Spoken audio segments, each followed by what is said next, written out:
திராவிட முன்னேற்ற கழக ஆட்சியில 8 ஆண்டு காலம் மின்சார கட்டணத்தை நாங்கள் உயர்த்தவே இல்லை. எவ்வளவோ சவால்கள் வந்தபோது கூட நாங்கள் மின்சார கட்டணத்தை மக்கள் மீது சுமத்தவில்லை. ஆனால் இன்றைக்கு இருக்கக்கூடிய அரசு சிறு குறு தொழில் நிறுவனங்கள் 40% உற்பத்தி செலவின மின்சார கட்டணத்துக்கு செலவிட வேண்டிய ஒரு துர்பாக்கிய நிலை ஏற்பட்டிருக்கிறது.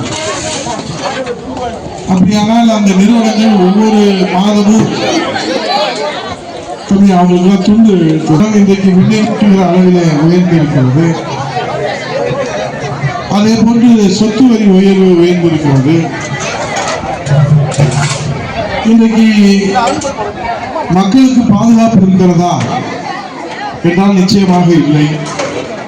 பாலியல் வன்கொடுமைகள் ஒரு புறத்தில் இருக்கிறது என்று சொன்னால் விசாரணைக்கு செல்கிற கைதிகள் கூட உயிரோடு திரும்ப வீட்டுக்கு வருவதில்லை. 2 தினங்களுக்கு முன்பாக திருப்புவனத்தில் சிவகங்கை மாவட்டத்தில் அஜித் குமார் என்கிற ஒரு இளைஞனை விசாரணைக்கு அழைத்து செல்கிறார்கள். உயிரோடு சென்ற அந்த அஜித் குமார் பிணமாகத்தான் இப்போது அவருடைய உறவிடத்திலே ஒப்படைத்திருக்கிறார்கள்.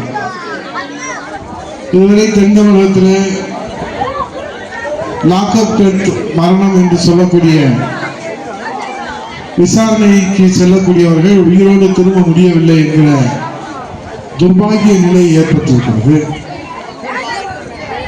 ஜஸ்டிஸ் ஃபார் அஜித் குமார் என்று அஜித் குமாருக்கு நீதி வேண்டும் என்று தேசிய அளவில் இன்றைக்கு உரிமை போராட்டம் நடத்திக் கொண்டிருக்கின்றார்கள் சமூக வலைதளங்களிலே.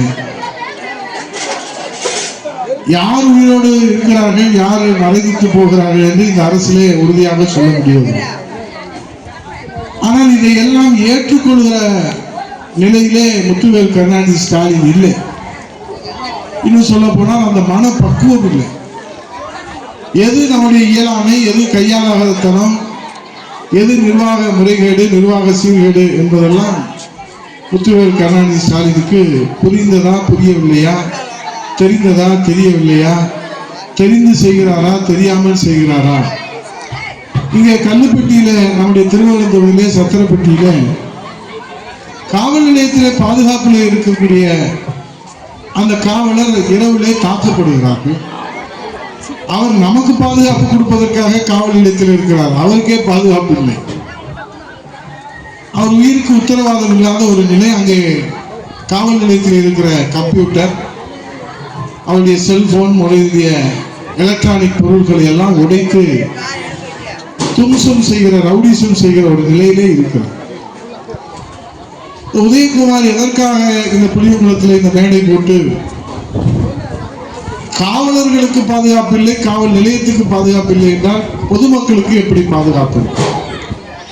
இங்கே உசிலம்பட்டி தொகுதியிலே, செல்லம்பட்டியில, கள்ளப்பட்டியில முத்துக்குமார் என்கிற காவலரை போதைப் பொருள் கடத்தல் கும்பல் அவரை படுகொலை செய்கிறார்கள். அதை குறித்து சட்டமன்றத்திலே மாண்புமிகு எதிர்க்கட்சியுடைய தலைவர் வருங்கால முதலமைச்சர் புரட்சித் தலைவர் எடப்பாடி அவர்கள் விதி எண் 55 கீழே சிறப்பு கவன ஈர்ப்பு கொண்டு வந்து சட்டம் ஒழுங்கு கேள்விக்குறியாகி இருக்கிறது.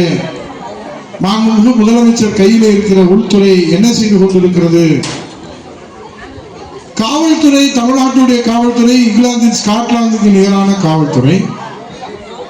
ஆனால் இந்த இங்கிலாந்துக்கு நிகரான தமிழ்நாட்டுடைய காவல்துறை அம்மாவுடைய திருக்கரங்களில் இருக்கிற போது, புரட்சி தலைவர் ஐயா எடப்பாடியுடைய திருக்கரங்களில் இருக்கிற போது இப்போது காவல்துறை செயலிழந்து இருக்கிறது. ஏன்னா சுதந்திரம் கொடுப்பதில்லை. அஜித்குமார் என்கிற அந்த இளைஞர் வாழ வேண்டிய வயது. அவருக்கு தந்தை இல்லை, தாய் தான் அவரை வளர்க்கிறார். அவருக்கு ஒரு சகோதரர். 2 பேரையும் விசாரணைக்கு அழைத்து செல்கிறார்கள். உயிரோடு காவல் நிலையத்துக்கு சென்ற அந்த அஜித்குமார் பிணமாகத்தான் அவருடைய தாயிடத்திலே, தம்பி இடத்திலே ஒப்படைக்கிறார்கள் என்றால் நடைபெறுகிற ஒரு காட்டு மிராண்டி தரமான ஆட்சி, ஒரு காட்டு தர்பார் நடக்கிற ஆட்சி. எல்லாவற்றுக்கும் ஒரு வழிமுறைகள் உண்டு. யார் ஏதாவது புகார் வருகிறது என்று சொன்னால் எஃப்ஐஆர் பதிய வேண்டும். ஃபர்ஸ்ட் இன்ஃபர்மேஷன் ரிப்போர்ட் ஐபிசில இந்தியன் பீனல் கோர்ட்டில் அவர்கள் மீது வழக்கு தொடுக்கலாம், சிவில் ப்ரொசீஜர் கோடில் வழக்கு தொடுக்கலாம், சிஆர்பிசி கிரிமினல் ப்ரொசீஜர் கோடில் அவர்கள் மீது வழக்கு தொடுக்கலாம், Indian evidence act, constitution of India என்று பல்வேறு வகையில சட்டம் தன் கடமையை செய்கின்ற வகையில் ஃபர்ஸ்ட் இன்ஃபர்மேஷன் ரிப்போர்ட் எஃப்ஐஆர் பதிவு செய்து அந்த விசாரணையை செய்ய வேண்டும். அதுதான் ஒரு காவல்துறையினுடைய நடவடிக்கை. மேஜிஸ்ட்ரேட் இடத்துல அவர்கள் ஒப்படைத்து நீதிமன்ற கஸ்டடி 15 நாட்கள், அதற்கு பிறகு காவலுடைய கஸ்டடியில எடுத்து விசாரணை செய்யும். மனித உயிருக்கு என்ன மதிப்பு இந்த ஆட்சியில? யார் கேட்கிறது? இப்போது திமுக ஆளுகிற கட்சி, அதிகாரம் உள்ள கட்சி, 39 நாடாளுமன்ற உறுப்பினர் இருக்கிறார்கள். முல்லை பெரியார் உரிமையை காப்பாற்றுவதற்கு அவர்களுக்கு நேரம் இல்லை. ஏன்னால் அவர்களுக்கு பணம் என்பதற்கே நேரம் போதவில்லை. அவர்கள் எங்கே மக்களுக்கு, விவசாயிகளுக்கு குடிநீருக்கும் தண்ணீருக்கும் எங்கே அவர்களுக்கு நேரம் இருக்க போகும்? கரப்ஷன் கமிஷன் கலெக்ஷன் என்று புரட்சித் தலைவர் எடப்பாடி அவர்கள் செல்லுகிற இடங்கள் எல்லாம் சொல்லுகிறார்.